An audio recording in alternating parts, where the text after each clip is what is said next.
Hello friends, ಎಲ್ಲರಿಗೂ ನಮಸ್ಕಾರ. ಕವಿತಾ ಕಿರಣ ಲೋಕಕ್ಕೆ ಸ್ವಾಗತ. ಜನವರಿ ಬಂತು ಅಂದ್ರೇನೆ ತುಂಬಾನೇ ಒಂದು ಸಂಭ್ರಮವನ್ನ ಪಡ್ತೀವಿ. ಯಾಕಂದ್ರೆ ಹಬ್ಬಗಳು ಸಾಲುಗಳೇ ಒಂದರ ನಂತರ ಮತ್ತೊಂದು ಹಬ್ಬಗಳು ಬರ್ತಾನೆ ಇರ್ತವೆ. ಆದ್ರಿಂದ ಇಡೀ ಭಾರತದಾದ್ಯಂತ ಆಚರಿಸುವ ಹಬ್ಬ ಅಂತಂದ್ರೆ ಮಕರ ಸಂಕ್ರಾಂತಿ. ಜನವರಿ ತಿಂಗಳಿನಲ್ಲಿ ಬರುವಂತ ಈ ಮಕರ ಸಂಕ್ರಾಂತಿ ಪ್ರತಿಯೊಬ್ಬರು ಆಚರಣೆಯನ್ನ ಮಾಡುವಂತ ಒಂದು ಹಬ್ಬ ಅಂತಾನೆ ಹೇಳ್ಬೋದು. ಈ ಮಕರ ಸಂಕ್ರಾಂತಿ ಹಬ್ಬದ ಬಗ್ಗೆ ಇವತ್ತು ನಾವು ಒಂದಿಷ್ಟು ಮಾಹಿತಿನ ತಿಳ್ಕೊಳ್ಳೋಣ ಸ್ನೇಹಿತರೆ. ಅದಕ್ಕಿಂತ ಮುಂಚೆ ಯಾರೆಲ್ಲ ನಮ್ಮ ಚಾನಲ್ನ ಹೊಸದಾಗಿ ನೋಡ್ತಿದ್ರೋ ಪ್ಲೀಸ್ ರಿಕ್ವೆಸ್ಟ್ ಮಾಡ್ತಿದ್ದೀನಿ, ನಮ್ಮ ಚಾನಲ್ನ ಸಬ್ಸ್ಕ್ರೈಬ್ ಮಾಡ್ಕೊಂಡು ನೋಡಿ. ಜೊತೆಗೆ ವಿಡಿಯೋ ಇಷ್ಟ ಆದರೆ ಒಂದು ಲೈಕ್ ಕೊಡೋದನ್ನ ಬರಿಬೇಡಿ. ಬನ್ನಿ ಹಾಗಿದ್ರೆ ವಿಡಿಯೋನ ಶುರು ಮಾಡೋಣ. ಮಕರ ಸಂಕ್ರಾಂತಿ ನಾವು ಯಾವಾಗ ಆಚರಣೆಯನ್ನ ಮಾಡ್ತೀವಿ ಅಂತ ನೋಡೋದಾದ್ರೆ, ಪ್ರತಿ ವರ್ಷ ಜನವರಿ 14ನೇ ತಾರೀಕು ಅಥವಾ 15ನೇ ತಾರೀಕಂದು ನಾವು ಮಕರ ಸಂಕ್ರಾಂತಿಯನ್ನ ಆಚರಣೆಯನ್ನ ಮಾಡ್ತೀವಿ. ಆದರೆ 2024ನೇ ವರ್ಷದಲ್ಲಿ ಜನವರಿ 15ನೇ ತಾರೀಕು ನಾವೆಲ್ಲರೂ ಕೂಡ ಮಕರ ಸಂಕ್ರಾಂತಿಯನ್ನ ಆಚರಣೆ ಮಾಡುವಂಥದ್ದು ತುಂಬಾನೇ ಬಹಳ ಮುಖ್ಯ.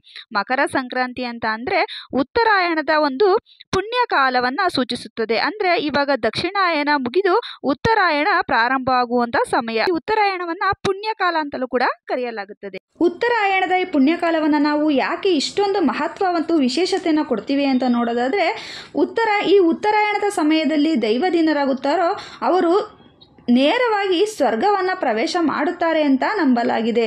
ಯಾಕಂದರೆ ಈ ಸಮಯ ಅಷ್ಟೊಂದು ಪುಣ್ಯಕಾಲ ಅಂತಲೇ ಹೇಳ್ಬೋದು. ಈ ಸಮಯದಲ್ಲಿ ಯಾರು ಅಕಾಲಿಕವಾಗಿ ಒಂದು ದೈವದೀನರಾಗ್ತಾರೋ ಅವರು ನೇರವಾಗಿ ಸ್ವರ್ಗಕ್ಕೆ ತಲುಪುತ್ತಾರೆ. ಅವರಿಗೆ ಒಂದು ಮೋಕ್ಷ ಅನ್ನೋದು ದೊರೆಯುತ್ತದೆ ಅಂತಲೇ ಹೇಳ್ಬಹುದು. ಈ ಮಕರ ಸಂಕ್ರಾಂತಿಯನ್ನ ಹಳ್ಳಿಗಳಲ್ಲಿ ಸುಗ್ಗಿ ಹಬ್ಬ ಅಂತ ಇದನ್ನ ಆಚರಣೆಯನ್ನ ಮಾಡ್ತಾರೆ. ಈ ದಿನ ವಿಶೇಷವಾಗಿ ಸಿಹಿ ಪೊಂಗಲ್ನ ಮಾಡುವುದು, ಅವರೆಕಾಯನ್ನ ಬೇಯಿಸುವುದು, ಕಡಲೆಕಾಯಿ, ಗೆಣಸು ಮೊದಲಾದವುಗಳನ್ನ ಬೇಯಿಸಿ ಎಳ್ಳು, ಬೆಲ್ಲ, ಕೊಬ್ಬರಿ, ಕಬ್ಬು ಮುಂತಾದವುಗಳನ್ನ ನಾವು ದೇವರಿಗೆ ನೈವೇದ್ಯವನ್ನಾಗಿ ಇಟ್ಟು ಪೂಜೆಯನ್ನು ಸಲ್ಲಿಸಿ, ತದಾದ ನಂತರದಲ್ಲಿ ಎಳ್ಳು, ಬೆಲ್ಲ, ಕೊಬ್ಬರಿ, ಕಡಲೆಕಾಯಿ, ಅವರೆಕಾಯಿ, ಅದರಲ್ಲೂ ಮಕರ ಸಂಕ್ರಾಂತಿ ಅಂದ್ರೆ ಪ್ರತಿಯೊಂದು ಮನೆಗಳಲ್ಲೂ ಸಿಹಿ ಪೊಂಗಲ್ನ ಮಾಡೋದು ತುಂಬಾನೇ ವಾಡಿಕೆ. ಎಳ್ಳು, ಬೆಲ್ಲ, ಕಬ್ಬು, ಕಡಲೆಕಾಯಿ ಮತ್ತೆ ಬೇಯಿಸಿದಂತ ಅವರೆಕಾಯಿ, ಸಿಹಿ ಪೊಂಗಲ್ಲು ಪ್ರತಿಯೊಂದನ್ನು ಕೂಡ ಮನೆಗಳಿಗೆ ಹೋಗಿ ಹಂಚಿ ಬರೋದೇ ಈ ಹಬ್ಬದ ವಿಶೇಷ ಅಂತಾನೆ ಹೇಳ್ಬೋದು. ಇದನ್ನೇ ಪೂರ್ವಜರು ಅನ ಅಂತ ಕರೀತಿದ್ರು. ಯಾಕಂದ್ರೆ ಈ ಮಕರ ಸಂಕ್ರಾಂತಿ ಹಬ್ಬವನ್ನ ವಿಶೇಷವಾಗಿ ಹಳ್ಳಿಗಳಲ್ಲಿ ತುಂಬಾನೇ ಚೆನ್ನಾಗಿ ಆಚರಣೆಯನ್ನ ಮಾಡ್ತಾರೆ. ಯಾಕಂದ್ರೆ ಈ ಮಕರ ಸಂಕ್ರಾಂತಿ ಹಬ್ಬವನ್ನ ಸುಗ್ಗಿ ಹಬ್ಬ ಅಂತ ಆಚರಣೆಯನ್ನ ಮಾಡ್ತಾರೆ.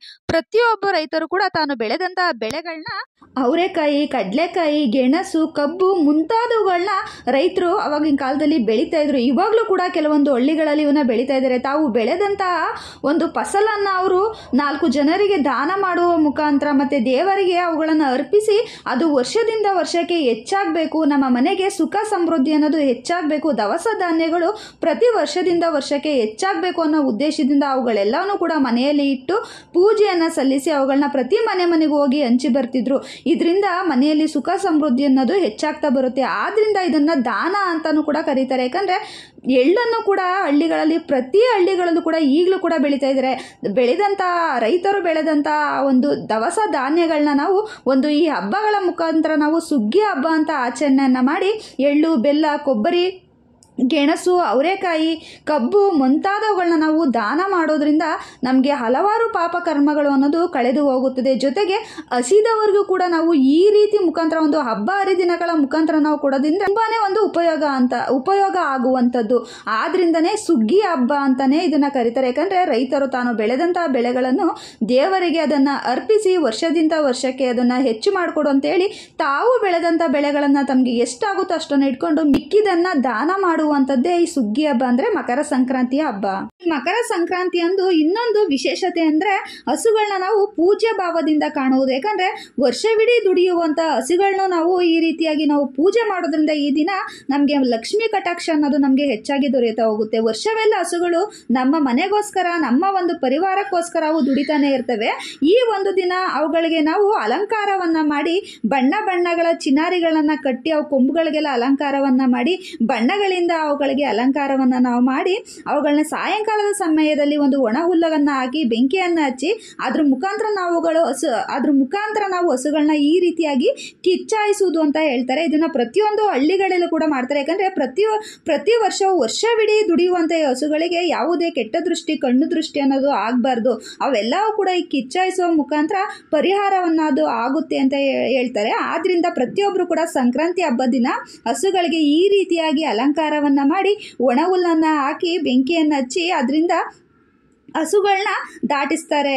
ತುಂಬಾನೇ ವಿಶೇಷವಾಗಿ ಈ ರೀತಿಯಾಗಿ ಮಾಡುವಂಥದ್ದು ಮಕರ ಸಂಕ್ರಾಂತಿ ಹಬ್ಬದಿಂದ. ಕೆಲವೊಂದು ಕಡೆ ಈ ರೀತಿಯಾಗಿ ಆಚರಣೆ ಮಾಡ್ತಾರೆ ಮಕರ ಸಂಕ್ರಾಂತಿಯನ್ನ. ಇನ್ನು ಕೆಲವೊಬ್ರು ಗಾಳಿಪಟವನ್ನ ಹಾರಿಸುವುದರ ಮುಖಾಂತರ ಮಕರ ಸಂಕ್ರಾಂತಿ ಹಬ್ಬವನ್ನ ಆಚರಣೆ ಮಾಡ್ತಾರೆ. ಇನ್ನು ಕೆಲವೊಬ್ರು ಎಳ್ಳು ಬೆಲ್ಲವನ್ನ ಹಂಚುವುದರ ಮೂಲಕವೂ ಕೂಡ ಆಚರಣೆಯನ್ನು ಮಾಡ್ತಾರೆ. ಆದರೆ ತುಂಬಾನೇ ವಿಶೇಷವಾಗಿ ಇದರ ಒಂದು ಸಂಪೂರ್ಣವಾದ ಸಾರಾಂಶವನ್ನ ನಾವು ನೋಡೋದಾದ್ರೆ ಹಳ್ಳಿ ಕಡೆಗಳಲ್ಲಿ ಮಾತ್ರನೇ ಸಾಧ್ಯ. ತುಂಬಾನೇ ವಿಜೃಂಭಣೆಯಿಂದ ಹಬ್ಬವನ್ನ ಮಾಡ್ತಾರೆ. ನೋಡೋದಕ್ಕೆ ನಿಜವಾಗ್ಲೂ ಕಣ್ಣು ಸಾಲಲ್ಲ ಅಂತ ಹೇಳ್ತಾರೆ, ಅಷ್ಟೊಂದು ಚೆನ್ನಾಗಿರುತ್ತೆ.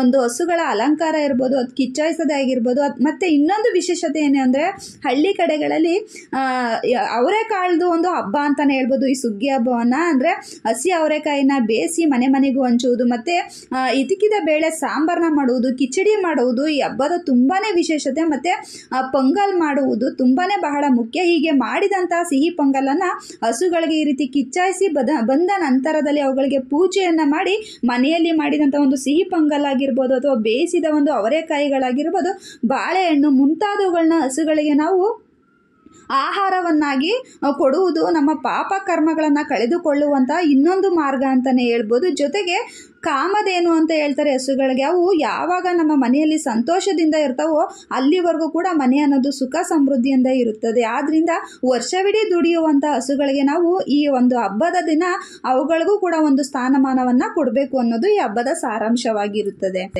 ಇನ್ನು ಈ ಮಕರ ಸಂಕ್ರಾಂತಿ ಜನವರಿ 15ನೇ ತಾರೀಕು ಬಂದಿರುವುದು ಬಹಳ ಮುಖ್ಯ. ಅದರಲ್ಲೂ ಕೂಡ ಸೋಮವಾರ ಈ ಮಕರ ಸಂಕ್ರಾಂತಿ ಬಂದಿರುವುದು ತುಂಬಾನೇ ಮಹತ್ವವನ್ನು ಪಡ್ಕೊಂಡಿದೆ ಅಂತಾನೆ ಹೇಳ್ಬೋದು. ಸೂರ್ಯನು ಧನು ರಾಶಿಯಿಂದ ಮಕರ ರಾಶಿಗೆ ಪ್ರವೇಶ ಮಾಡುವಂತಹ ಒಂದು ಪುಣ್ಯ ಕಾಲವನ್ನ ನಾವು ಮಕರ ಸಂಕ್ರಾಂತಿಯನ್ನ ಆಚರಣೆಯನ್ನ ಮಾಡ್ತೀವಿ.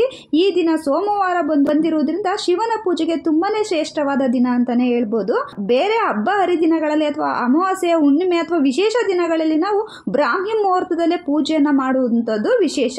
ಇಂದಿನ ದಿನಗಳಲ್ಲಿ ಎಲ್ಲವನ್ನು ಕೂಡ ನಾವು ತಯಾರಿನ ನಡೆಸ್ಕೊಂಡು ಬ್ರಾಹ್ಮಿ ಮುಹೂರ್ತದಲ್ಲಿ ಪೂಜೆಯನ್ನ ಮಾಡ್ತೀವಿ. ಆದ್ರೆ ಈ ಮಕರ ಸಂಕ್ರಾಂತಿಯ ಒಂದು ದಿನದಲ್ಲಿ ನಾವು ಸೂರ್ಯೋದಯದ ನಂತರವೇ ಪೂಜೆಯನ್ನ ಮಾಡುವಂಥದ್ದು ವಿಶೇಷತೆ.